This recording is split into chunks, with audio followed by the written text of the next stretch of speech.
Hello everybody, here are 5 things that literally changed my life. So the first piece of advice that has literally changed my brain chemistry: do not underestimate the power of minding your own business. Truth is, some of you really aren't obsessed with your life enough. Sometimes when I come across people, it's so evident to me that they are so up in everyone else's business that it's literally almost repulsive. Like, you're too busy scrolling on TikTok. What do they call it nowadays? Doom scrolling?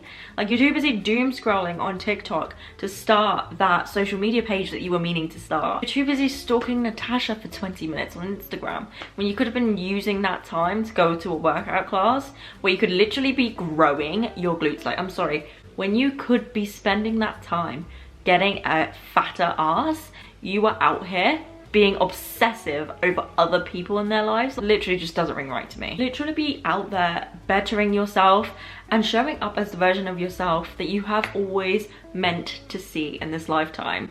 But instead, you are self-sabotaging. You are obsessed with everything around you, the external factors, the distraction. You are filling your days with activities such as doing a workout, taking your vitamins, and making your life so abundant.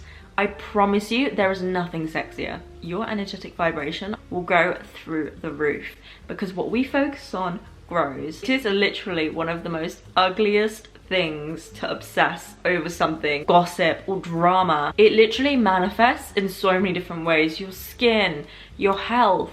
Like, why would we want to manifest ugly things inside our body? I'm not about that. Let's be honest with ourselves. Have you ever come across someone where they are the most charismatic, magnetic person and you can't seem to put your finger on it? Most likely it's because they are so obsessed with their own life, with their own view, with their own perspective of things. They are literally vibrating at a higher frequency of energy, and that's what makes them so charismatic. It's pouring so much into yourself. I promise you, that job promotion, that relationship will come around so much quicker than you think. In fact, detachment is very real. The second you detach from something, it literally comes knocking at your door. I'm not talking about people that are egocentric or when they're arrogant. I'm not talking about those people, because self-obsession isn't narcissism. I'm talking about people that are ready to put in the time and effort into themselves and realizing that their life can be full of so much good things worth being obsessed over. At the end of the day, the people that are self-obsessed, the people that are on their way to their higher selves, they're gonna be the ones manifesting everything they want in their life. Because guess what? You don't manifest what you want, you manifest what you are.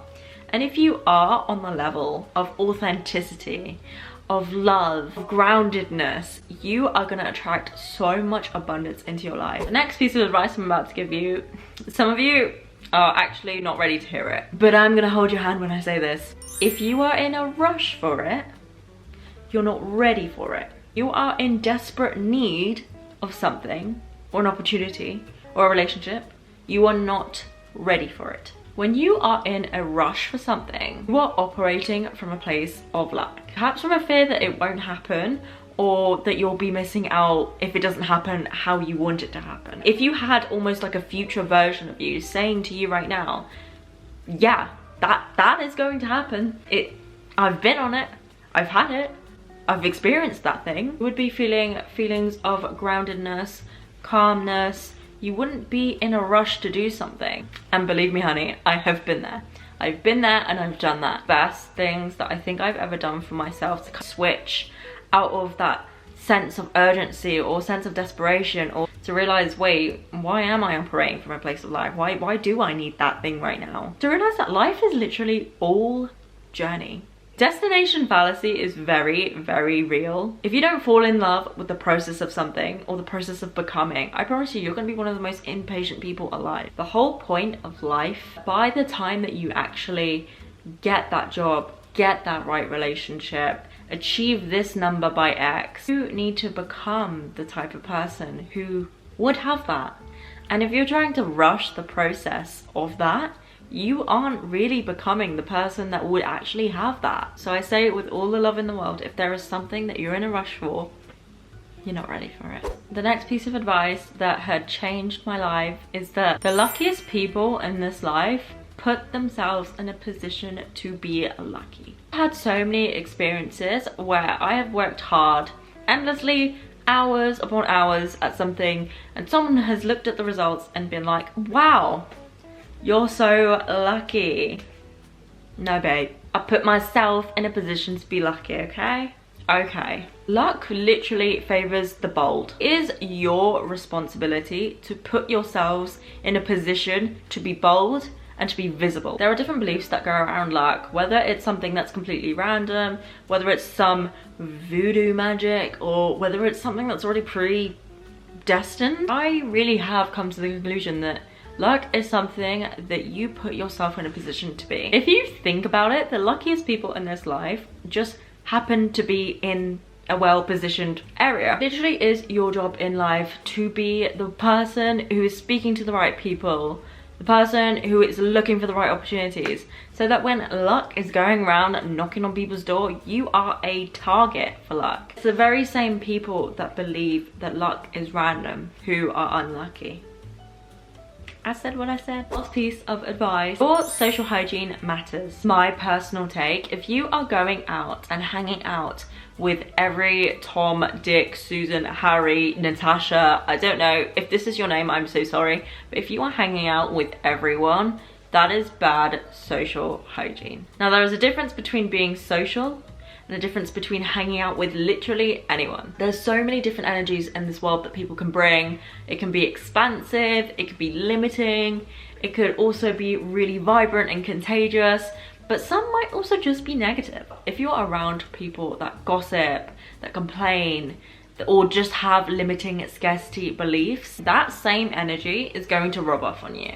It may not happen in the first 5 minutes, but it will definitely happen subconsciously and you won't even realize it. And these are the same people that we keep around that literally have the power to either encourage or limit what we believe is possible for ourselves. If you go around your circle and really truly believe that those people have the same morals, the same values, literally live life the way that you want to live, then absolutely, I am not saying anything about big circles. I love having small circles, but it's not to say that you can't have a big circle. However, if you have a big circle and you can't say with your full heart going around your circle that you actually resonate with these people, I'm sorry, you've got some bad social hygiene and we need to fix that, okay honey?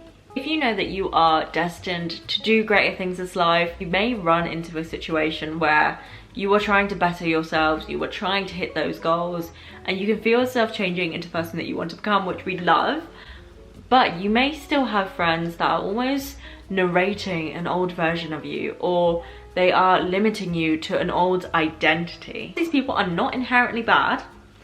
They are not your people. They cannot accept the growing version of you. I don't believe that they should have a space in your life. It's bad social hygiene to keep them around. I think sometimes people forget that also the people that you hang out with also have access to you and your energy. And I'm assuming if you're watching this video, you have great energy. Not everyone should have access to your energy, and that is something that had taken me forever to learn. It's about finding the right people for you and essentially to live your life in the most happiest way possible. I feel like people really struggle with this when it comes to people that they've known their whole life, or people that they've known for years and years and years. The version of you today were to meet them as they are, with their morals, values, overall beliefs, would you be friends with them today? Not 5 years ago, but today. Like, we do not need people in our lives to keep the same stuck, stagnant energy when we are trying to live our lives in the most abundant way possible. So that is it for this video. Thank you guys so much for watching. Let me know how you are finding these types of videos. I love sitting down and chatting, which I don't feel like I do nearly enough. Let me know which piece of advice really stuck with you and what other pieces of advice you'd love to give to someone else in the comments. Bye guys.